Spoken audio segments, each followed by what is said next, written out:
जी बीज ਨੂੰ ਤਿਆਰ ਕਿਵੇਂ ਕਰਨਾ ਆਲੂ ਦੇ ਨੂੰ? बहुत अच्छा सवाल है। देखो किसी भी बीज ਨੂੰ ਜਦੋਂ ਤੁਸੀਂ ਕਾਸ਼ਤ ਕਰਦੇ ਹੋ ਨਾ ਉਹਦਾ ਉਸ ਤੋਂ ਕਾਸ਼ਤ ਕਰਨ ਤੋਂ ਪਹਿਲੇ ਇੱਕ ਤਿਆਰੀ ਹੁੰਦੀ ਹੈ। ਕਿਸੇ ਵੀ ਬੀਜ ਦੀ ਹਰ ਬੀਜ ਦੀ ਕੋਈ ਨਾ ਕੋਈ ਤਿਆਰੀ ਹੁੰਦੀ ਹੈ। ਇਸੇ ਤਰ੍ਹਾਂ ਹੀ ਆਲੂ ਦੇ ਬੀਜ ਦੀ ਵੀ ਇੱਕ ਤਿਆਰੀ ਹੁੰਦੀ ਹੈ। ਉਹਦੀ ਵਜ੍ਹਾ ਇਹ ਆ ਕਿ ਆਲੂ ਦੇ ਬੀਜ ਨੂੰ ਅਸੀਂ ਸਟੋਰ ਕਿਉਂ ਰੱਖਨੇ ਆ। ਸਟੋਰ ਅਸੀਂ ਸਿਰਫ ਇਸ ਵਜ੍ਹਾ ਤੋਂ ਰੱਖਨੇ ਆ ਕਿ ਉਹ ਜਿਹੜਾ ਨਾ ਉਹਨੂੰ ਉਹ ਮਾਹੌਲ ਨਾ ਮਿਲੇ ਜਿਸ ਮਾਹੌਲ ਦੇ ਵਿੱਚ ਆਲੂ ਫੁੱਟਣਾ ਸ਼ੁਰੂ ਹੋ ਜਾਂਦਾ ਹੈ, यानी आलू तैयार होना शुरू हो जाता है। असी उन्होंने इसलिए स्टोर दे विच रखने हैं और जिस टाइम स्टोर तो बाहर लैके आना है ना फिर असी उन्होंने खुले इन्वायरमेंट दे विच मुख्तलिफ जड़ियाँ कंडीशनां दे विच रखने हैं ताकि जिहड़ा ना अपना फुटारा कर लवे, फुट पवे और जो फुट पिया बीज थोड़ी थोड़ी उन्हें फोट शगूफे कढ़ लै, आलू ने जमीन तो बाहर पे नहीं, उन्होंने असी कहांगे बीज तैयार हो गया, यानी उनकी डोरमेंसी टुट गई। डोरमेंसी का मतलब ये हुंदा है कि बीज अपनी डोरमेंसी च पिया, यानी कि उगाओ वाली कंडीशन च नहीं पिया। जिस टाइम असी डोरमेंसी ब्रेक कर दी इनका मतलब है कि साडा बीज उगाओ वाले इन्वायरमेंट च आ गया, उगाओ वाली पोजीशन च आ गया। एक बहुत छोटा और ना अहम चीज़ नहीं हैगी, बहुत ज़्यादा अहम चीज़ है जिहड़ी अज मैं तुहाडे नाल डिस्कस करन लगा, जिहड़ी तुहानूं सारी समझाउण लगा। डोरमेंसी ब्रेक किवें करनी है, आलू नूं स्टोर तो लिआण के रखना किवें आ, किस जगह ते जालियां रखनियां, किहड़ा टैंपरेचर होवे, किन्नी ठंडक च आवे ते किस पोजीशन च रखना है। देखो 3-4 चीज़ां इहदे च असीं देखणियां हुंदियां।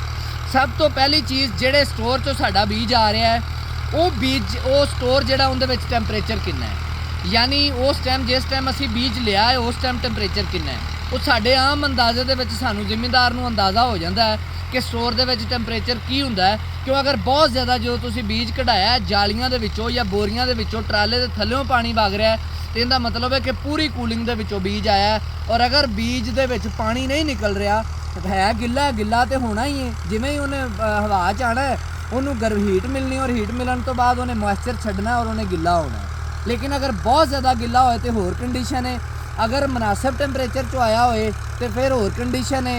और साडा इन्वायरमेंट का टैंपरेचर है उन्होंने भी देखना पैंदा है। 4 चीज़ां। सब तो पहली चीज़ असीं 10 तो 12 दिन काश्त करन तो पहले बीज जिहड़ा है ना वो साडा जिहड़ी वो स्टोर चों बाहर आके मिट्टी च लगन तो पहले 10 तो 12 दिन टाइम उन्होंने मिलना चाहिए।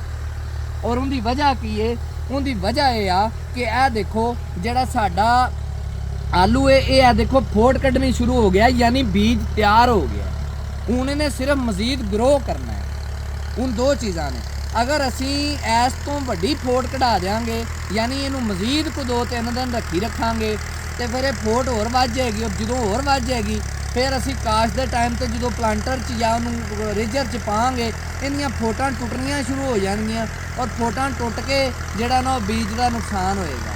इसलिए बीज की जिहड़ी अख बनी होए यानी उन्हें शगूफा कढ़िया होए लेकिन वो शगूफा एडा वड्डा ना होए कि टुट सके और शगूफा एडा छोटा भी ना होए कि जिहड़ा ना बीज गलन का कोई डर होए, यानी बीज के ज़ाया होने का वेस्ट होने का कोई डर होए। हुण सब पहली चीज़ जिहड़ी तुसीं देखना है नमी, यानी कि विच बीज दे विच किन्नी जिस टाइम स्टोर चों कढ़िया।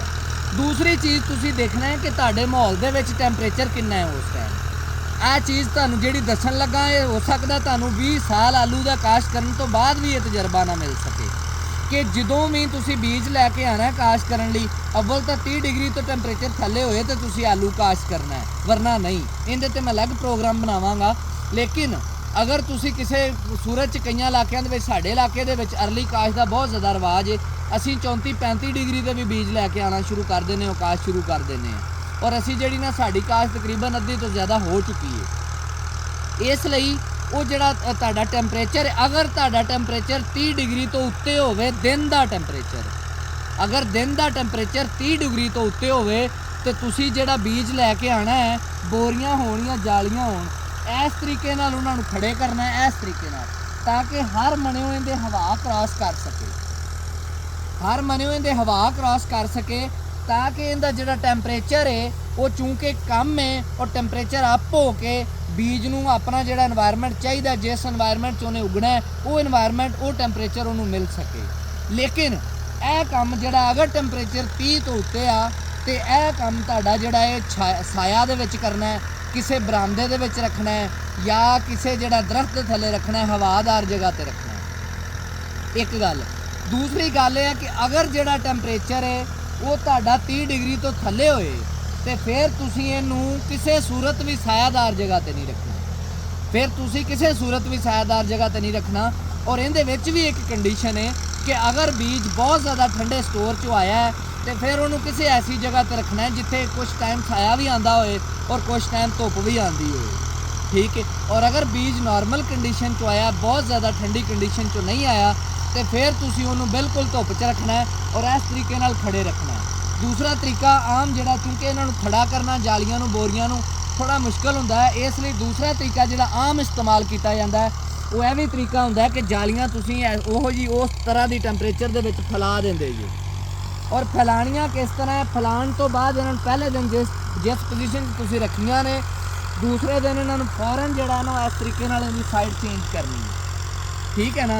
ਇਹ ਦੇਖੋ, ਇਹ ਜਿਸ ਬੰਦੇ ਦਾ ਬੀਜ ਪਿਆ ਇਹਨੇ ਸਾਈਡ ਚੇਂਜ ਨਹੀਂ ਕੀਤੀ ਤੇ ਇਹਦੇ ਵਿੱਚ ਕੁਝ ਦਾਣੇ ਖਰਾਬ ਹੋਏ ਨੇ, ਯਾਨੀ ਅਗਲੇ ਦਿਨ ਹੀ ਤਕਰੀਬਨ 24 ਤੋਂ 25 ਘੰਟਿਆਂ ਬਾਅਦ ਇਹਦੀ ਸਾਈਡ ਤਬਦੀਲ ਹੋਣੀ ਚਾਹੀਦੀ ਹੈ। ਔਰ ਫਿਰ ਉਸ ਤੋਂ ਬਾਅਦ ਹਰ 2-2 ਦਿਨ ਬਾਅਦ ਇਹਦੀ ਸਾਈਡ ਤਬਦੀਲ ਕਰਦੇ ਰਹਿਣਾ, ਯਾਨੀ ਫਿਰ ਇਹਨੂੰ ਇਸ ਪੋਜੀਸ਼ਨ 'ਚ ਕਰ ਦੇਣਾ। ਜਦੋਂ ਫਿਰ 2 ਦਿਨ ਗੁਜ਼ਰ ਜਾਣ ਫਿਰ ਇਹਨੂੰ ਇਹਦੀ ਬਿਲਕੁਲ ਉਲਟੀ ਪੋਜੀਸ਼ਨ 'ਚ ਕਰ ਦੇਣਾ, ਯਾਨੀ ਇਹਨੂੰ ਹਰ ਸਾਈਡ ਤੋਂ ਹਵਾ ਮਿਲ ਸਕੇ, ਹਰ ਬੀਜ ਨੂੰ ਜਿਹੜਾ ਨਾ ਉਹ ਟੈਂਪਰੇਚਰ ਮਿਲ ਸਕੇ ਪ੍ਰੋਪਰ, ਹਰ ਬੀਜ ਨੂੰ ਪ੍ਰੋਪਰ ਇਨਵਾਇਰਨਮੈਂਟ ਮਿਲ ਸਕੇ ਤਾਂ ਕਿ ਉਹ ਗਰੋ ਕਰ ਸਕੇ। ਅਗਰ ਅਸੀਂ ਇਹਨੂੰ ਪ੍ਰੋਪਰ ਇਨਵਾਇਰਨਮੈਂਟ, ਪ੍ਰੋਪਰ ਮਾਹੌਲ ਨਹੀਂ ਦਿਆਂਗੇ ਤਾਂ ਕਿ ਗਰੋ ਕਰ ਸਕੇ ਤੇ ਫਿਰ ਕੀ ਹੋਏਗਾ? ਫਿਰ ਹੋਏਗਾ ਇਹ ਕਿ ਜਿਹੜੀ ਸਾਈਡ ਧੁੱਪ ਦੇ ਸਾਈਡ ਤੇ ਹੋਏਗੀ ਨਾ ਉਹ ਆਲੂ ਸ਼ਗੂਫੇ ਕੱਢ ਲੈਣਗੇ, ਔਰ ਜਿਹੜੀ ਸਾਈਡ ਥੱਲੇ ਹੋਏਗੀ ਯਾਨੀ ਜਿਹਨੂੰ ਹੀਟ ਨਹੀਂ ਮਿਲ ਸਕੀ, ਕਮ ਮਿਲ ਸਕੀ ਹੈ, ਉਹ ਆਲੂਆਂ ਨੇ ਸ਼ਗੂਫੇ ਨਹੀਂ ਕੱਢੇ ਹੋਣਗੇ, ਯਾਨੀ ਤੁਹਾਡਾ ਬੀਜ ਬਰਾਬਰ ਤਿਆਰ ਨਹੀਂ ਹੋਵੇਗਾ।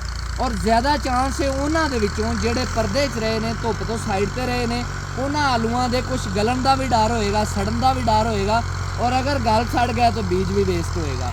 ਔਰ ਦੂਸਰੀ ਚੀਜ਼, ਜਿਸ ਟਾਈਮ ਤੁਸੀਂ ਕਾਸ਼ਤ ਕਰੋਗੇ, ਕਿਆ ਇਹ ਹੋ ਸਕਦਾ ਹੈ ਕਿ ਜਿਹੜੇ ਆਲੂ ਨੇ ਤਕਰੀਬਨ ਇੰਨਾ ਸ਼ਗੂਫਾ ਕੱਢਿਆ ਹੈ, ਇੱਕ ਸਾਈਡ ਤੇ ਉਹ ਆਲੂ ਹੈ, ਕੁਛ ਉਹ ਆਲੂ ਹੋਣਗੇ ਜਿਹੜੇ ਉਤਲੀ ਸਾਈਡ ਤੇ ਹੋਣਗੇ, ਔਰ ਕੁਛ ਉਹ ਆਲੂ ਹੋਣਗੇ ਜਿਨ੍ਹਾਂ ਨੇ ਬਿਲਕੁਲ ਸ਼ਗੂਫਾ ਨਹੀਂ ਕੱਢਿਆ, ਉਹਨਾਂ ਦਾ ਕਮ ਅਜ਼ ਕਮ 4 ਤੋਂ 5 ਦਿਨ ਦਾ ਫਰਕ ਪੈ ਜਾਏਗਾ। ਔਰ ਜਿਸ ਟਾਈਮ ਤੁਸੀਂ ਜ਼ਮੀਨ 'ਚ ਸ਼ਿਫਟ ਕਰੋਗੇ, ਕਾਸ਼ਤ ਕਰੋਗੇ, ਤੁਹਾਡੀ ਜਿਹੜੀ ਗਰੋਥ ਇਮਰਜੈਂਸ ਹੈ, ਯਾਨੀ ਜ਼ਮੀਨ ਤੋਂ ਬਾਹਰ ਜਦੋਂ ਆਲੂ ਦੀ ਵੱਲ ਆਏਗੀ, ਪੌਦਾ ਆਏਗਾ, ਉਹ ਬਰਾਬਰ ਨਹੀਂ ਆਏਗਾ, ਉਹ 4 ਤੋਂ 5 ਦਿਨ ਦਾ ਫਰਕ ਪਾਏਗਾ, ਔਰ ਤੁਹਾਡੀ ਸਾਰੀ ਕ੍ਰੌਪ ਦੀ ਖੂਬਸੂਰਤੀ, ਉਹਦੀ ਪੈਦਾਵਾਰ ਦਾ ਵੀ ਨੁਕਸਾਨ ਕਰੇਗਾ, ਔਰ ਸਭ ਤੋਂ ਵੱਡੀ ਚੀਜ਼ ਉਹਦੀ ਖੂਬਸੂਰਤੀ ਫੀਲਡ ਦੀ ਗਵਾ ਦੇਗਾ।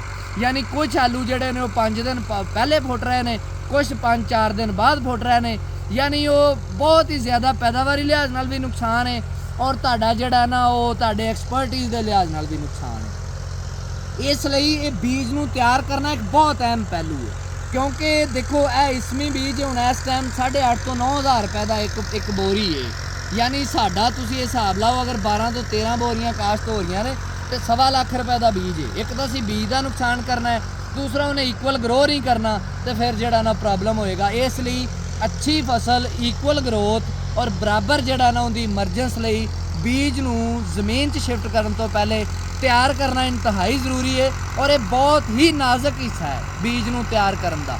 ਇਹਦੀ ਬੀਜ ਦੀ ਨਮੀ ਨੂੰ ਸਮਝਣਾ, ਸਟੋਰ ਦੇ ਟੈਂਪਰੇਚਰ ਨੂੰ ਸਮਝਣਾ, ਆਪਣੇ ਮਾਹੌਲ ਦੇ ਟੈਂਪਰੇਚਰ ਨੂੰ ਸਮਝਣਾ, ਔਰ ਤੁਹਾਡੇ ਜਿਹੜੀ ਜਗ੍ਹਾ ਤੇ ਤੁਸੀਂ ਰੱਖ ਰਹੇ ਹੋ ਉਹਦੇ ਟੈਂਪਰੇਚਰ ਨੂੰ ਸਮਝਣਾ, ਔਰ ਇਹਦੇ ਸ਼ਗੂਫੇ ਨੂੰ ਨਿਕਲਣ ਦੇ ਟਾਈਮ ਨੂੰ ਸਮਝਣਾ ਇੰਤਹਾਈ ਜ਼ਰੂਰੀ ਹੈ।